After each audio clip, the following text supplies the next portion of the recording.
While most companies have been suffering through the brunt of the COVID-19 pandemic, big tech seems to have weathered the storm just fine.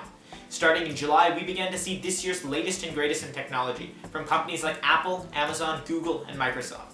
From some basic refreshes to, well, more interesting products, we got some good, some bad, and some unexpected. Given that brands like Amazon feel like they need to release 50 products at once, we're not going to cover everything, but just the most relevant and most interesting products. Apple's annual WWDC event, or their developer conference, was pretty much just a digital showcase for their iOS and iPadOS 14, along with some other new software updates.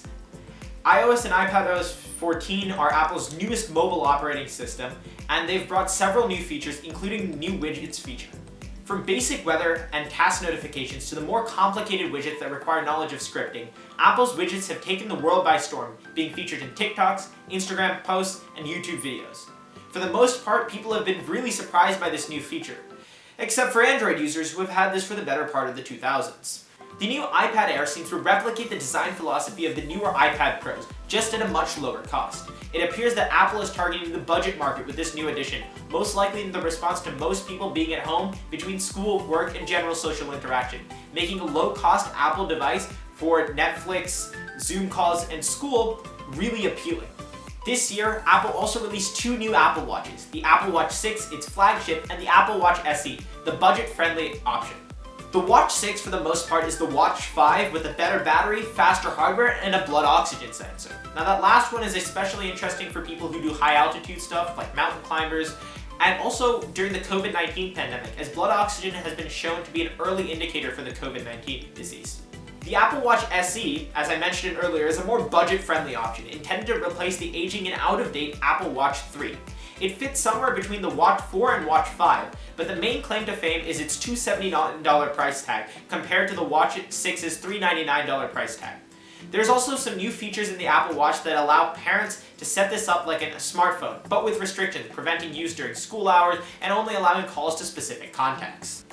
Google followed up with their own slew of new tech products, from the new Pixel 5, a mid-range flagship, and the much more interesting Pixel 4a 5G, a 5G version of their budget 4a at $499 versus the $350 price tag of its non-5G counterpart.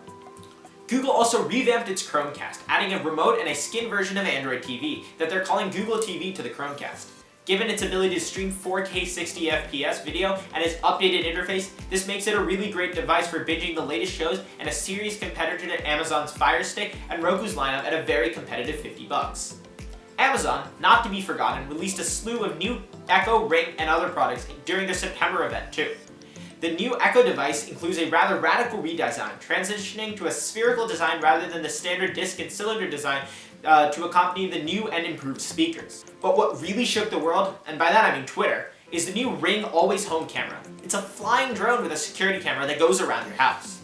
Amazon, Ring's parent company, was quick to point out their focus on privacy, from the short flight times of 5 minutes, the audible fan noises, and the lack of a mic. But that was still not enough to convince many.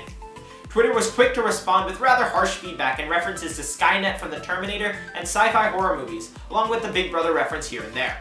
Microsoft also released some new tech. However, nothing was really announced, as most of this had been announced a while back.